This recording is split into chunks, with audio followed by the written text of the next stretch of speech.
का भी कोई शागिर्द भरी महफिल में कहे कि फलां टीचर ने मेरा हाथ थामा था, मेरी तारीफ की थी, मैं उन्हीं की वजह से आज यहाँ पर ये आपके लिए इज्जत का मकाम है।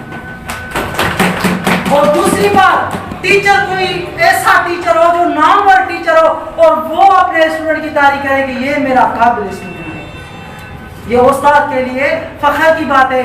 आप टीचिंग की फील्ड से हैं, ऐसे समझ लें आप लीडर हैं। क्या हैं? लीडर हैं आप। अभी कौन सा शहर है? बिरिया रोड। अच्छा, ये ट्रेन कितना दूर है? थोड़ा सा दूर है। ट्रेन में भी बड़ा सबक है। ट्रेन क्या है? ट्रेन में मैं आपको बताता चलूं कि जिस तरह आप टीचर हैं ना, अगर टीचर हैं तो आप लीडर हैं, और ट्रेन के अंदर लीडर वाली खुसूसियात हैं। कैसे?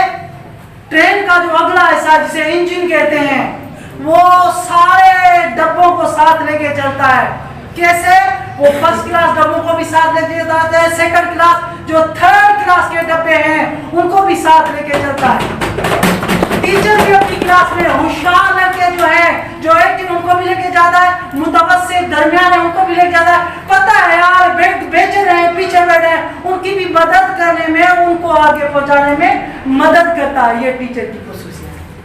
ये टीचर लीडर होता है। और फिर वो इंजीनियर तकलीफ खुद सहता है, आग खुद खाता है, लेकिन अपने डब्बों को सही सलामत मंजिल तक पहुंचाता है। ठीक है?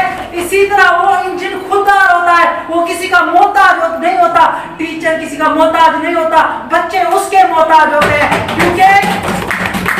क्योंकि वो बच्चों को लेके चलता है। इंजन जब तक टच है, अगर इंजन से डब्बे निकल भी जाए तो इतना है कि उस टीचर ने उनको इतना काबिल कर दिया है तो कुछ ना कुछ फासले पर खुद चलते रहेंगे। अगर खुद चलते रहेंगे तो वो भी चलेंगे।